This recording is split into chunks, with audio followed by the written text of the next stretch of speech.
इस डिवाइस पे आपका 4G वोल्टी काफी बढ़िया तरीके से काम किया और मैंने सिम वॉल पे डाला तो इट्स वर्किंग प्रीटी फाइन, मुझे कोई भी अलग से सेटिंग्स नहीं करना पड़ा। सो जल्दी से देख लेते इसमें क्या क्या आपका सेंसर्स है। एक्सेलेरोमीटर, यहाँ पर आपका लाइट सेंसर है और प्रॉक्सिमिटी सेंसर है। सो अनफॉर्चुनेटली ये तीनों सेंसर के अलावा इस डिवाइस में और कोई भी सेंसर नहीं है, तो डेफिनेटली इस मामले में तो अगर आप सोच रहे थे आपको बहुत सारा सेंसर मिलेगा, so definitely you would be disappointed with this device. Let's check out the multi touch. और जैसे आप देख पा रहे हो मल्टी टच में ये डिवाइस आपका total 10 point touch display support करता है। सो बेंचमार्क के सबसे पहले मैंने चेक किया आपका निनामार्क 2 और निनामार्क 2 मैंने 3 बार टेस्ट किया। पहला बार इसमें स्कोर किया 55.6 FPS। उसके बाद सेकंड टाइम में मैंने जब टेस्ट किया उसमें आपका स्कोर आया था लगभग 47.6 FPS और थर्ड टाइम मैंने जब किया तब भी आपका 47.5 FPS आया। सो डेफिनेटली पहली बार आपका काफी ज्यादा आया था, लेकिन दूसरी और तीसरी बार मैं जितना बार किया उतना बार ये FPS में कमियां दिखाई दिया। Antutu बेंचमार्क में इसने स्कोर किया 31,553, जहां पर अगर 3D का स्कोर देखा जाए score 2,471, UX is 14,261, CPU is 10,434 और आपका रैम का स्कोर है 4,367। ग्रिक बेंच का स्कोर आपका आ गया। ग्रिक बेंच में इस डिवाइस ने स्कोर किया है ऑन सिंगल कोर 546 और मल्टी कोर में स्कोर किया है 1510। अभी जल्दी से एक बार OTG लगा के देखते हैं इस डिवाइस में OTG सपोर्ट करता है कि नहीं। जैसे आप देख पा रहे हो डेफिनेटली यहाँ पर आपका OTG डिटेक्ट हो गया, मतलब मैंने जो पेन ड्राइव लगा था वो वाला डिटेक्ट हो गया and definitely it is supporting. तो ये आपका चल रहा है। So let me play A video from this और मैं एक बार वीडियो प्ले करके देखता हूँ ठीक ठाक आपका चल रहा है कि नहीं। जैसे ये वाला वीडियो अभी आपका पेन ड्राइव से चल रहा है। So definitely video is playing, so no issue at all. So अगर आप सोच रहे थे कि OTG का सपोर्ट है कि नहीं, definitely this device supports OTG flawlessly without any problem. अगर आप चाहे इस डिस्प्ले को आप रोटेट मोड में भी इस्तेमाल कर सकते हैं लाइक ए डेस्कटॉप। कैसे? It's pretty easy. आप डिस्प्ले के ऊपर ऐसे टैप करके रखिए, उसके बाद आपका आएगा सेटिंग्स। सेटिंग्स में देखिए यहाँ पर आपका एक ऑप्शन है which is allow home screen to rotate. तो अगर आप इसको ऑन कर देंगे तो डेफिनेटली कोई भी अगर होम स्क्रीन में आप हैं, अगर आप चाहे तो डेफिनेटली उसको आप ऐसे रोटेट कर सकते हैं। सो आई थिंक ये फीचर्स मुझे काफी अच्छा लगा। कभी कभी डेस्कटॉप मोड की तरह ये देखने में लगता है। Motorola E5 Plus में यहाँ पर आपका जो ऑन स्क्रीन नेविगेशन बटन है डेफिनेटली इसको आप हटा सकते हैं, कुछ भी नहीं। मोटो बोल के एक एप्लीकेशन है, ये मोटो एप्लीकेशन में आपको जाना पड़ेगा। फिर मोटो एक्शंस बोल के एक ऑप्शन है। मोटो एक्शन में जाने के बाद यहाँ पर ऑन स्क्रीन नेविगेशन बटन, इसको आपको ऑन करना पड़ेगा तो ऑन स्क्रीन नेविगेशन बटन चला जाएगा। उसके बाद ये वाला जो बटन है home button will work as multiple functions. कैसे? अगर आप लेफ्ट से राइट करते हैं तब आपका यहाँ पर मल्टीटास्किंग आ जाता है। अगर एक बार टैप करते हैं आपका होम आ जाता है। अगर आप राइट से लेफ्ट करते हैं तब आपका यहाँ पर बैक आ जाता है। फॉर एन एग्जांपल मैं कैलेंडर ऑन करता हूँ और राइट से लेफ्ट करता हूँ तब ये वाला आपका बैक हो जाता है। It works pretty fine. और नॉट ओनली दैट, ये वाला आपका एज ए फिंगरप्रिंट स्कैनर के हिसाब से भी आपका काम करता है। So that's a pretty good thing. So वो भी आप इस्तेमाल कर सकते हैं। यहाँ पर मोटो वाला जो ऑप्शन है, मतलब एप्लीकेशन है, वहां पर आपका स्वाइप टू सिंक बोल के एक ऑप्शन है, तो इसको भी आप ऑन कर सकते हैं। कैसे?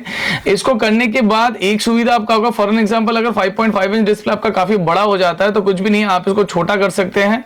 इसको अगर आप प्रेस करके रखेंगे, उसके बाद अगर आप इसको ऐसे टानेंगे तब ये वाला आपका छोटा हो जाएगा। तो डेफिनेटली जब भी आप चाहेंगे तो आपको ऐसे छोटा आप इस्तेमाल कर पाएंगे। अगर इसको बैक करने के लिए आपको कहीं पर भी ब्लैक जगह पर टच कीजिए, आपका ये मतलब बैक आ जाएगा। फिर से इसको प्रेस कीजिए और इसको अगर थोड़ा प्रेस करके अगर यहाँ पर करेंगे तो ये वाला आपका छोटा हो गया। तो ऐसे आप लेफ्ट साइड से, लेफ्ट हैंड से भी आप इस्तेमाल कर सकते हैं, सिंपल। फिर अगर इसको अगर चाहे तो नॉर्मल करने के लिए आपको नॉर्मल ब्लैक जगह पर टैप करने से ये वाला आपको नॉर्मली हो जाएगा। सो ये काफी इजी टू यूज है। अभी देख लेते हैं नेटिव वीडियो कॉलिंग के यहाँ पर ऑप्शन है कि नहीं। तो मैं जल्दी से अगर कोई भी डायलर पे जाता हूँ, डायलर पे जाके बाद मैं कोई भी नंबर एक बार प्रेस करता हूँ। मैंने नंबर प्रेस कर दिया, लेकिन यहाँ पर आपका कोई भी खाली कॉलिंग का ही ऑप्शन है, लेकिन वीडियो कॉलिंग का यहाँ पर कोई भी ऑप्शन नहीं है। लेकिन अगर आपके डायलिंग लिस्ट पे कोई भी नंबर है, वहां पर आप डायरेक्टली अगर टैप करते हैं तब यहाँ पर आपका एक वीडियो कॉलिंग का ऑप्शन है, तो वहां से आप वीडियो कॉलिंग कर सकते हैं। इसके अलावा अगर कॉन्टैक्ट्स में कोई आपका नंबर है तो डेफिनेटली कॉन्टैक्ट से भी यहाँ पर कॉल या फिर आपका वीडियो कॉलिंग यहाँ से आप कर सकते हैं। So that's a pretty easiest way to call someone. तो डेफिनेटली नंबर डायल करके नहीं कर सकते, वो नंबर को आपको सेव करना पड़ेगा या फिर डायलिंग लिस्ट में रखना पड़ेगा, उसके बाद ही आप वीडियो कॉलिंग कर सकते हैं यहाँ से। मोटो E4 Plus में आपका कैमरा का एक शॉर्टकट दिया गया, कुछ भी नहीं। ये जो पावर बटन यहाँ पर, इसको आपको 2 बार दबाना पड़ेगा। 2 बार दबाने से आपका कैमरा डायरेक्टली ऑन हो जाएगा। कोई भी स्क्रीन, अगर आपका होम स्क्रीन है या फिर लॉक है, अनलॉक है, कोई भी स्क्रीन आपका है, अगर आप डबल टैप करते हैं पावर बटन में तो डेफिनेटली यहाँ से आपका डायरेक्टली कैमरा ऑन हो जाएगा। तो ये एक शॉर्टकट है मोटो E4 Plus में। मोटो ऐप के अंदर आपका और एक ऑप्शन है which is a Moto display. अगर मोटो डिस्प्ले को ऑन कर देते तब यहाँ पर आपको बहुत सारा ऑप्शंस मिलेगा। फॉर एन एग्जांपल आप डायरेक्टली रिप्लाई कर सकते हैं। अगर डिवाइस आपका ऐसा पड़ा है अचानक से आप उठाते हैं तो डेफिनेटली ऐसा एक आपको विदाउट एनी अनलॉकिंग आपको ऐसा स्क्रीन मिलेगा जहां से आप डायरेक्टली व्हाट्सएप या फिर कोई भी मैसेज भी यहां से आप रिप्लाई कर सकते हैं। सो डेफिनेटली ये ऑटोमेटिकली ये आपका सेंस करता है। सेंस करने के बाद यहाँ पर आपको एक सेकेंडरी डिस्प्ले आपका आ जाता है विदाउट अनलॉकिंग द फोन, तो यहाँ से आप रिप्लाई भी कर सकते हैं। यहाँ पर और एक आपका ऑप्शन है, जैसे आपका ब्राइटनेस कभी कभी बहुत ज्यादा ब्राइट लगता है हम लोग या फिर रात में जब पढ़ाई करते हैं, तो मोटो के अंदर एक बहुत अच्छा ऑप्शन दिया गया which is a Moto display night mode. कैसे मिलेगा? Simply let me zoom it. आपको मोटो के अंदर जाना पड़ेगा, जो एप्लीकेशन है उसके बाद है आपका मोटो डिस्प्ले, और यहाँ पर नाइट जो डिस्प्ले इसको आप डेफिनेटली अपने टाइम के हिसाब से आप ऐसे सेटअप कर सकते हैं। उसके बाद आप इसको ऑन कर सकते हैं। जब भी आप ऑन करेंगे, जैसे आप देख पा रहे हैं, ये आपका थोड़ा बहुत एक येलोइश टाइप का आपका एक आ गया है एक चीज, तो डेफिनेटली उसके हिसाब से आप इसको कस्टमाइज कर सकते हैं। या फिर अगर आपको चाहिए रात को अगर आप पढ़ाई करते हैं तो ये आपका एक बुक टाइप का एक फील आएगा। अगर आपको नहीं पसंद है definitely it's very easy to disable. आप जाइए और इसको आप डिसेबल कर दीजिए। So it's very easy to disable, उसमें भी आपका कोई भी दिक्कत नहीं। फिर back in normal mode. Settings के डिस्प्ले के ऑप्शन दो आपका इंपॉर्टेंट ऑप्शंस अवेलेबल है। एक आपका इलेक्ट्रिक ब्राइटनेस जो आप इनेबल कर सकते हैं, जो ऑटोमेटिक लाइट सेंसर के हिसाब से काम करता है। दूसरा है आपका कलर मोड।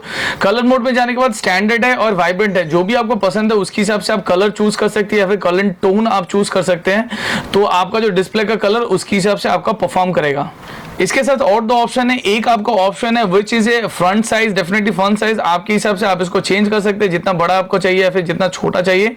और एक चीज है which is A display size. ये मुझे काफी अच्छा लगता है। नॉर्मली पुराने डिवाइसेस में या फिर एंड्रॉइड के पहले वाले वर्जन्स में आपका डिस्प्ले साइज क्या होता था, यहाँ पर ग्रिड लाइन होता था। जैसे यहाँ पर ये वाला है, अगर इसको मैं बड़ा कर देता हूँ थोड़ा, ये बड़ा हो जाएगा, और अगर बड़ा कर देता हूँ देखिए और बड़ा हो जाएगा। तो ये आपके ऊपर, अगर आपको ये पसंद है तो आप वो बड़ा जितना भी आइकॉन से आप इसको इस्तेमाल कर सकते हैं। आइदर दैट डेफिनेटली अगर आप चाहे तो फिर से नॉर्मल वो पुराना या फिर मिडिल वाला मतलब जहां पर था, या फिर अब एकदम स्मॉल जो विजेट्स हैं वो भी आप इस्तेमाल कर सकते हैं। मुझे नॉर्मली स्मॉल विजेट्स ज्यादा पसंद है, नॉर्मली मैं वही नॉर्मली इस्तेमाल करता हूँ। सो ये आपके ऊपर है, आप कौन सा इस्तेमाल करना चाहते हैं। मोटोरोला के ये डिवाइस में और एक बहुत ही शॉर्टकट वाला बहुत अच्छा ऑप्शन है जो मुझे काफी पसंद है, which is for an example अगर मैं इसको प्रेस करता हूँ, जैसे यहाँ पर कुछ भी नहीं है, लेकिन अगर मैं कैलेंडर में प्रेस करता हूँ तो यहाँ पर जैसे आपका न्यू रिमाइंडर है, late me zoom it a bit, यहाँ पर न्यू रिमाइंडर या फिर न्यू इवेंट जो भी है मैं ऐड कर सकता हूँ विदाउट ओपनिंग दैट ऐप। मैं अगर सेटिंग में प्रेस करता हूँ, जैसे आप देख पा रहे हैं यहाँ पर वाईफाई या बैटरी या डेटा यूसेज है, कोई भी जगह पर आप डायरेक्टली जा सकते हैं। अगर इसमें दबाता हूँ डेफिनेटली कुछ नहीं है, तो सब एप्लीकेशन में कुछ नहीं है, बट कुछ एप्लीकेशन में जहां पर आप अंदर जाके कुछ कर सकते हैं। For an example play store में जाने के बाद यहाँ पर माई ऐप बोल सकते हैं, तो डायरेक्टली मैं माई ऐप में क्लिक करके डायरेक्टली माई ऐप में जा सकता हूँ। तो ये वाला फीचर तो मुझे काफी इंटरेस्टिंग लगा। विदाउट ओपनिंग द ऐप मैं डायरेक्टली वही ऑप्शन पे जंप कर सकता हूँ जो ऑप्शन में मैं जाना चाहता हूँ। मोटो E4 प्लस में आपका dedicated micro SD card slot है, तो मैं 128 GB माइक्रो SD कार्ड लगा दिया। अभी देखता हूँ ये कितना अच्छा काम कर रहा है। अभी मैं स्टोरेज में आ गया, यहाँ पर आपका इंटरनल स्टोरेज है, यहाँ पर आपका माइक्रो SD कार्ड है विच इज 128 GB। तो यहाँ पर जैसे आप देख पा रहे हो 125 GB आपका फ्री है ऑलरेडी और 164 MB आपका इस्तेमाल है, तो definitely it is working fine. So मैं इसको एडिट कर सकता हूँ यहाँ पर easily, that is pretty easy. और if I want definitely I can mount it also from here, so that's a pretty good thing. जो मेन इंपॉर्टेंट चीज है दैट इज हियर, ये क्या है, यहाँ पर जो ऊपर वाला 3 वाला डॉट है, यहाँ पर मैं जाके स्टोरेज सेटिंग्स में जा सकता हूँ। स्टोरेज सेटिंग में जाने के बाद ये वाला ऑप्शन है फॉर्मेट एज ए इंटरनल। तो मैं अगर चाहूँ तो इसको फॉर्मेट करके एज ए इंटरनल डिवाइस के हिसाब से भी मैं इसको इस्तेमाल कर सकता हूं। तो मुझे लगता है ये वाला ऑप्शन काफी अच्छा है। हालांकि इसमें आपको 32 GB इंटरनल स्टोरेज मिलता है, फिर भी आप एक्सटर्नल स्टोरेज को भी इंटरनल स्टोरेज में कन्वर्ट कर सकते हैं। That's a pretty good thing.